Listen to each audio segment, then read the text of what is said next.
किसी शहर के रेलवे स्टेशन पर एक भिखारी रहता था।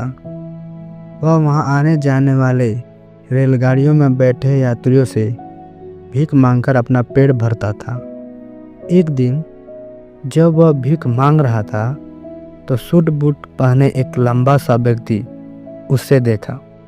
उसने सोचा कि यह व्यक्ति बहुत अमीर लगता है, इससे भीख मांगने पर यह मुझे जरूर अच्छे पैसे देगा। वह उस लंबे व्यक्ति से भीख मांगने लगा। भिखारी को देखकर उस लंबे व्यक्ति ने कहा, तुम हमेशा मांगते ही हो, क्या कभी किसी को कुछ देते भी हो? भिखारी बोला, साहब मैं तो भिखारी ही हूँ, हमेशा लोगों से मांगता ही रहता हूँ। मेरी इतनी औकात कहाँ कि किसी को कुछ दे सकूं। लंबा व्यक्ति बोला, जब किसी को कुछ दे नहीं सकते तो तुम्हें मांगने का कोई भी हक नहीं है। मैं एक व्यापारी हूँ और लेन देन में ही विश्वास करता हूँ। अगर तुम्हारे पास मुझे कुछ देने को हो तभी मैं तुम्हें बदले में कुछ दे सकता हूँ। तभी वह स्टेशन आ गया जहाँ पर उस लंबे व्यक्ति को उतरना था। वह ट्रेन से उतरा और चला गया। इधर भिखारी उसकी कही गई बातों के बारे में सोचने लगा। उस लंबे व्यक्ति के द्वारा कही गई बात उस भिखारी के दिल में उतर गई और सोचने लगा कि शायद मुझे भीख में अधिक पैसा इसलिए नहीं मिलता क्योंकि मैं उसके बदले में किसी को कुछ दे नहीं, लेकिन मैं तो भिखारी हूँ, किसी को कुछ देने लायक भी नहीं हूँ। लेकिन कब तक मैं लोगों को बिना कुछ ही दिए केवल मांगता ही रहूँगा। बहुत सोचने के बाद उस व्यक्ति ने निर्णय किया कि जो भी व्यक्ति उसे भीख देगा तो उसके बदले वह भी उस व्यक्ति को कुछ जरूर देगा। लेकिन अब उसके दिमाग में यह प्रश्न चल रहा था, वह खुद भिखारी है तो भीख के बदले वह दूसरे को क्या दे सकता है। इस बात को सोचते हुए 2 दिन हो गए, लेकिन उसे अपने प्रश्न का कोई उत्तर नहीं मिला था। तीसरे दिन जब वह स्टेशन के पास बैठा था तभी उसकी नज़र कुछ फूलों पर पड़ी जो स्टेशन के आसपास के पौधे पर खिल रहे थे। उसके सोचा, क्यों ना मैं लोगों को भीख के बदले कुछ फूल दे दिया जाए। उसको अपना यह विचार अच्छा लगा और उसने वहां से कुछ फूलें तोड़ ली। अब वह ट्रेन में भीख मांगने पहुंचा। अब जब भी कोई भी उसे भीख देता तो उसके बदले वह भीख देने वाले को कुछ फूल दे देता। उन फूलों को लोग खुश होकर अपने पास रख लेते थे। अब भिखारी रोज फूल तोड़ता और भीख के बदले में उन फूलों को लोगों में बांट देता। कुछ ही दिनों में उसने महसूस किया कि अब उसे बहुत अधिक लोग भीख देने लगे। वह स्टेशन के पास के सभी फूलों को तोड़ लाता था। जब तक उसके पास फूल रहते थे तब तक उसे बहुत से लोग भीख देते थे, लेकिन जब फूल बांटते बांटते खत्म हो जाते तो उसे भीख भी नहीं मिलती थी। अब रोज ऐसा ही चलता रहा। एक दिन जब वह भीख मांग रहा था तो उसने देखा वही लंबा व्यक्ति ट्रेन में बैठा है, जिसकी वजह से उसे भीख के बदले फूल देने की प्रेरणा मिली थी। वह तुरंत उस व्यक्ति के पास पहुंचा और भीख मांगते हुए बोला, आज मेरे पास आपको देने के लिए कुछ फूल हैं, आप मुझे भीख दीजिए तो बदले में मैं आपको फूल दूंगा। उस लंबे व्यक्ति ने उसे भीख के रूप में कुछ पैसे दे दिए और भिखारी ने कुछ फूल उसे दे दिए। उसे लंबे व्यक्ति को यह बात बहुत पसंद आई। वह बोला, वाह क्या बात है, आज तुम भी मेरे तरह एक व्यापारी बन गए हो। इतना कहकर फूल लेकर वह लंबा व्यक्ति अपने स्टेशन पर उतर गया। लेकिन उस लंबे व्यक्ति द्वारा कही गई बात एक बार फिर उस भिखारी के दिल में उतर गई। वह बार बार उस लंबे व्यक्ति के द्वारा कही गई लाइन के बारे में सोचने लगा और बहुत खुश होने लगा। उसकी आंखें अब चमकने लगी। उसे लगने लगा कि अब उसके हाथ सफलता की वह चाबी लग गई है जिसके द्वारा वह अपने जीवन को बदल सकता है। वह तुरंत ट्रेन के नीचे उतरा और उत्साहित होकर बहुत तेज आवाज में ऊपर आसमान की तरफ देखकर बोला, मैं भिखारी नहीं हूँ, मैं तो एक व्यापारी हूँ। मैं भी उस लंबे व्यक्ति जैसा बन सकता हूँ, मैं भी अमीर बन सकता हूँ। लोगों ने उसे देखा तो सोचा कि शायद यह भिखारी पागल हो गया है, और अगले दिन वह भिखारी उसी स्टेशन पर फिर कभी नहीं दिखा। लेकिन 6 महीने बाद इसी स्टेशन पर 2 व्यक्ति सूट बूट पहने हुए यात्रा कर रहे थे। दोनों ने एक दूसरे को देखा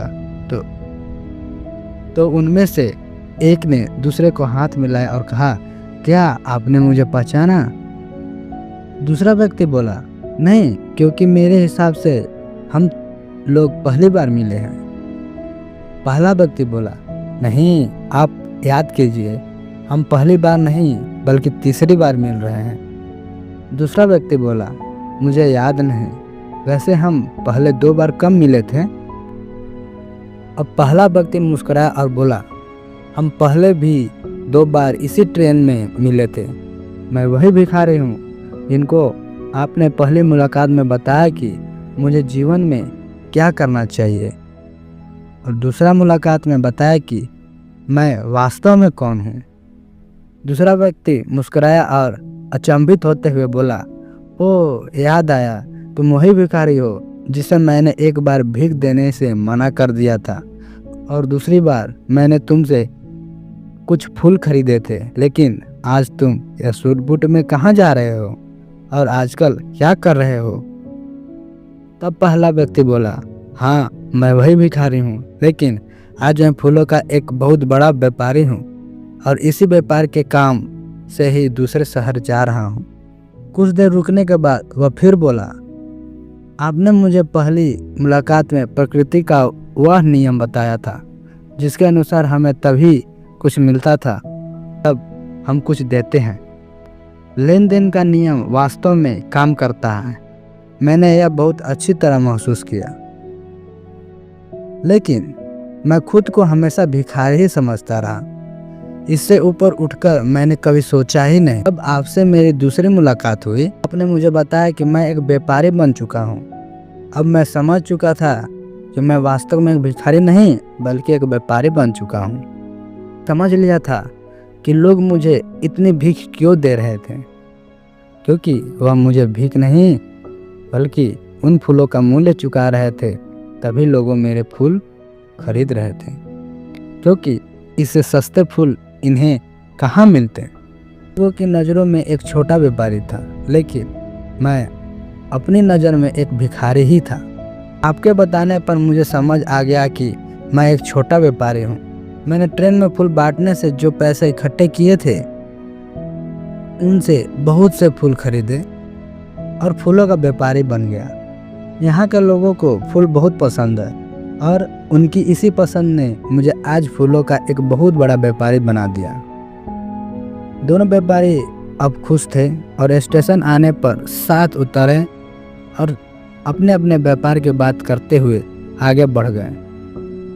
दोस्तों, इस कहानी से हमें बहुत कुछ सीखने को मिलता है। कहानी में लंबा व्यापारी गिव एंड टेक के रूल को बहुत अच्छी तरह जानता था।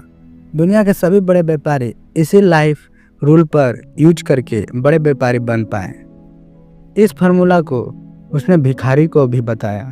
भिखारी ने इस नेचुरल रूल को अपना लिया और इसका असर उसके जीवन में साफ दिखाई भी देने लगा।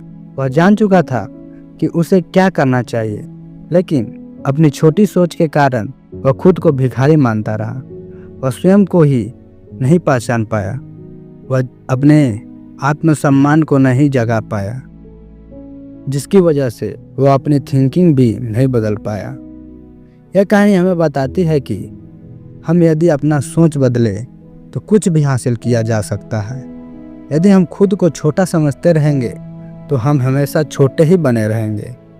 बड़ा बनने के लिए हमें अपने विचारों को बदलना होगा। हमें खुद के बारे में बड़ा सोचना होगा, तभी हम बड़े बन पाएंगे।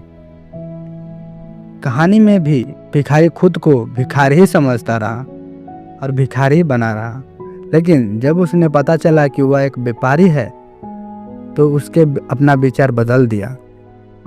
अपने बारे में विचार बदलने से उसका जीवन भी बदल गया।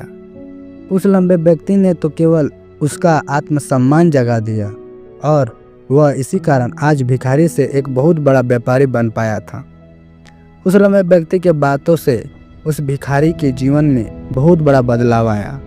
वास्तव में उस भिखारी का सेल्फ रिस्पेक्ट जाग गया था और सेल्फ रिस्पेक्ट और कुछ नहीं बल्कि हमारी खुद के बारे में सोच होती है। आज भी प्रकृति के इस नियम को सीखिए, अपने आत्मसम्मान को जागृत कीजिए, अपनी सोच को बदलिए और उसे बहुत बड़ा बनाइए। ऐसा करके तो देखिए, आप पाएंगे कि आपका जीवन बदल चुका है तथा आप एक पहाड़ पर सबसे ऊपर खड़े हैं और उस पहाड़ का नाम है सफलता।